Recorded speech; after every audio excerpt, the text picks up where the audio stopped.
This is an extraordinary group of leaders in education from all different aspects of the field. And I think part of the value, honestly, is to have you all talking to each other and learning from each other. And I hope that some of those relationships will be built and reinforced here today. I'm Byron O'Geese. I'm a director at McKinsey, and I lead our social sector office globally, of which our education practice is a part. And I'm really delighted to be hosting this session, in which we'll be discussing the global lessons of how the world's most improved school systems dramatically improve their education systems and how we can apply that here in the United States. I do my work with clients not only in education, but also in economic development and in the high-tech industry. And the relationship between education, innovation, and economic success could not be more profound. In our 2009 McKinsey report on the economic cost of the achievement gap, we demonstrated that the achievement gaps in our education system cost this country $3 to $5 billion a day. That's the equivalent of a permanent national recession. But it's not just in the aggregate numbers that we see it. We also see it in the decisions that businesses make every day. Having the Stanfords, the Carnegie Mellons, or the Georgia Techs, as we do in our country, may determine where high-tech innovations are invented or where they're designed. But where high-tech innovations and industries manufacture and where they service their products, that is to say, where they create the most jobs, are based much more on the quality of the broader workforce.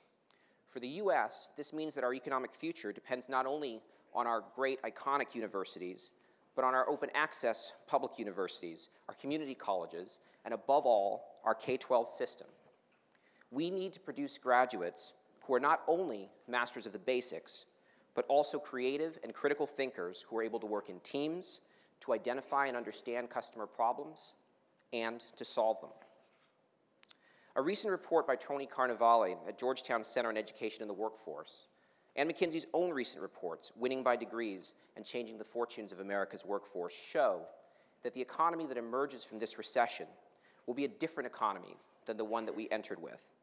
Many people who lost jobs that require only a high school education are finding that those lower-skilled jobs are not coming back, and they're risking being left behind. With unemployment at 9.8%, putting America back to work is our nation's #1 priority. And if our education fails to prepare students to world-class standards, we're putting our young people on an economic collision course with the future. The importance of delivering a world-class education to our young people was reinforced strongly today by the release of the PISA results from students around the world, in which US 15-year-olds came in 17th, 23rd, and 31st in reading, science, and math, respectively. Meanwhile, Shanghai, China, a system whose impressive features we discuss in this report, has shocked the world by coming first in the world in every category, the first time it participated in the PISA exams. And now in that context, which can create a real sense of pessimism, I want to assert that the research we're discussing this afternoon, how the world's most improved school systems keep getting better, is very good news. Very good news. So why do I say that?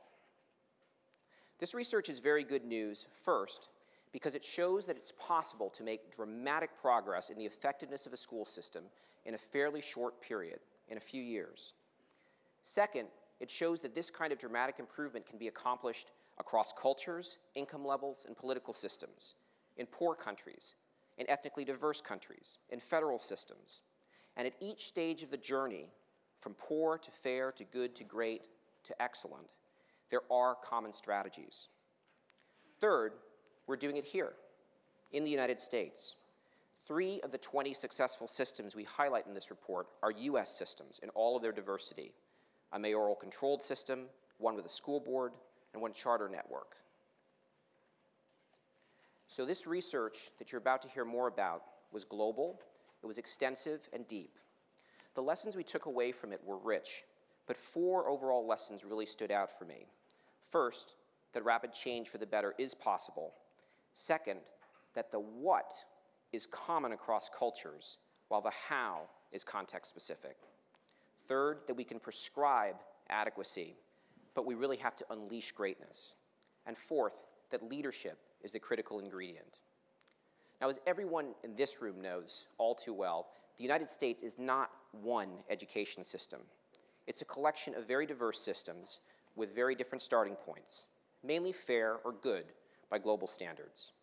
Some systems are poor, with tragic consequences, and only a lonely handful are great. But this report demonstrates that all of these systems have something to learn from their global peers.